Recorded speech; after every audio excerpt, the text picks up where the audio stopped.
Each of these biochemical machines is a masterpiece of engineering and nanotechnology.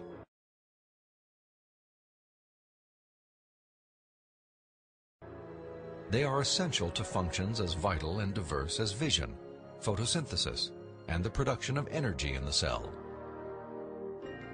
Michael Behe has studied several of these machines.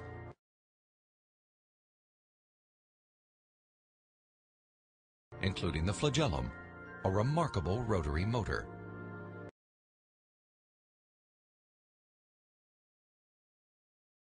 I remember the first time I looked in a biochemistry textbook and I saw a drawing of something called a bacterial flagellum with all of its parts in all of its glory. It had a propeller and the hook region and the drive shaft and the motor. And I looked at that and I said, that's an outboard motor. That's designed, you know, that's no chance assemblage of parts.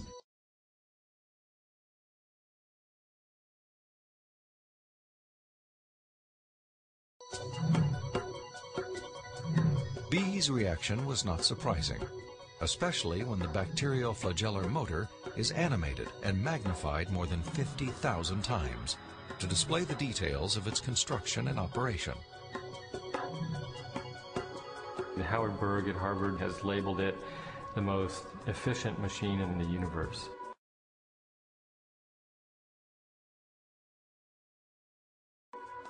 These machines, some of them are running at 100,000 RPMs and are hardwired into a signal transduction or sensory mechanism so that it's getting feedback from the environment.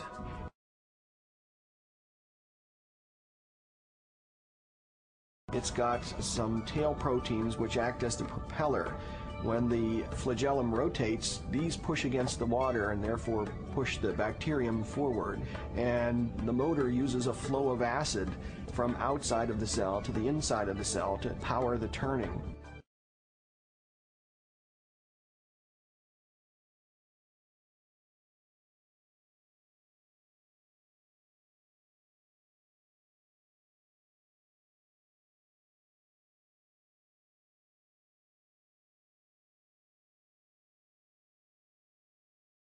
The bacterial flagellum has 2 gears, forward and reverse, water-cooled, proton motive force.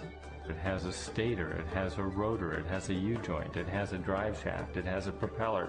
It's not convenient that we give them these names. That's truly their function.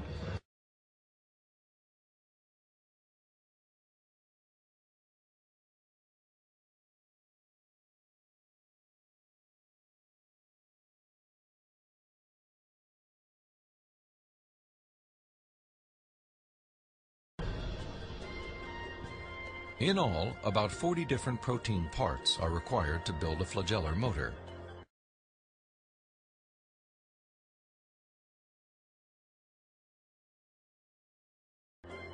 Half of them are constructor proteins, specialized mechanisms that assemble the flagellum's individual components. Since its discovery, biologists have tried to understand how a machine of such superb design could have arisen gradually, without foresight or plan, through the biological pathway Darwin envisioned.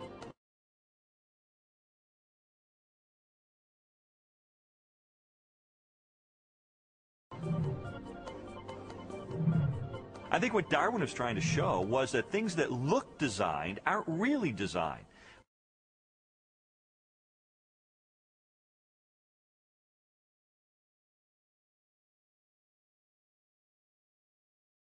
But that we can find naturalistic processes to account for the complexity of life.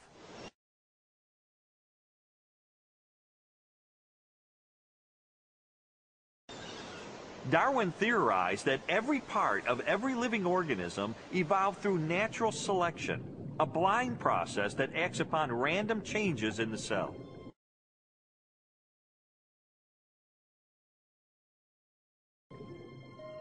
Darwin believed that, given enough time, these random variations would transform the simplest cells into the great diversity of life that inhabits our planet. In his study of evolution and molecular machines, Michael Behe has raised a significant challenge to the creative power of Darwin's mechanism of natural selection.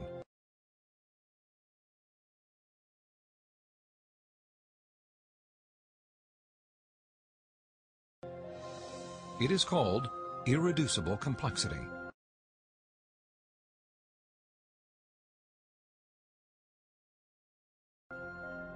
Irreducible complexity was coined by Mike Behe in describing these molecular machines.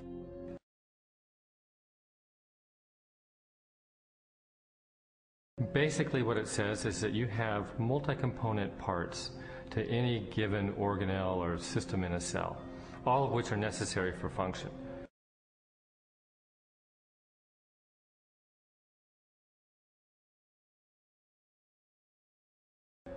That is, if you remove one part, you lose function of that system.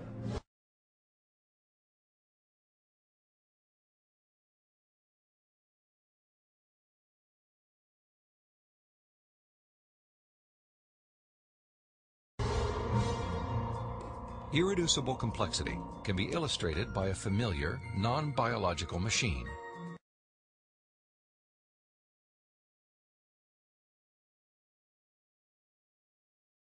A mousetrap.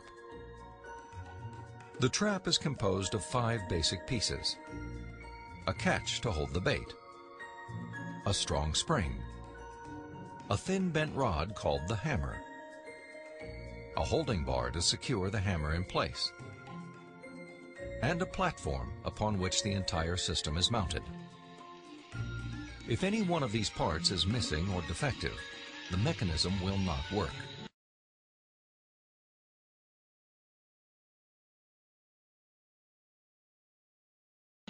All components of this irreducibly complex system must be present simultaneously for the machine to perform its function. Catching mice.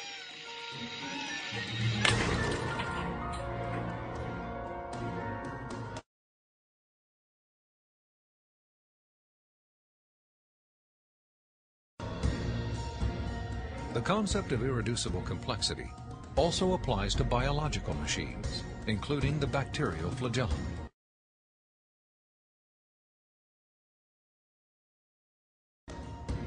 All told, there are about 40 different protein parts which are necessary for this machine to work.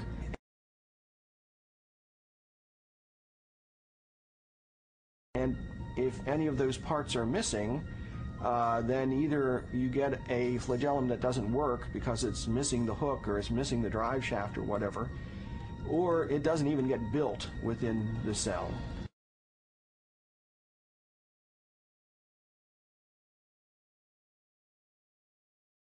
You can't put something like that together gradually because they need a large number of parts interacting with each other at the same time before they work at all.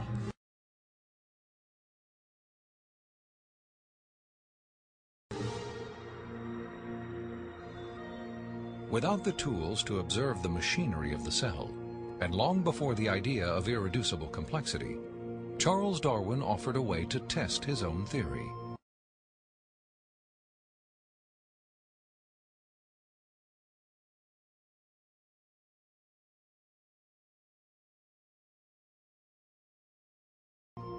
In Origin of Species, he wrote, "If it could be demonstrated that any complex organ existed, which could not possibly have been formed by numerous, successive, slight modifications, my theory would absolutely break down."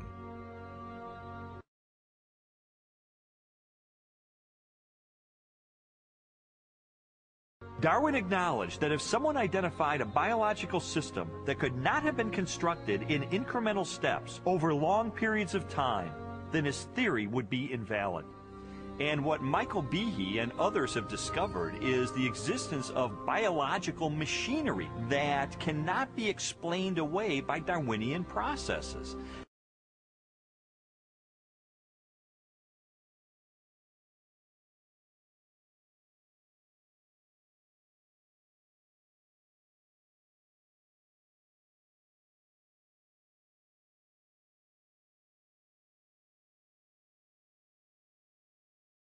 Darwin's failed predictions have in fact falsified his own theory.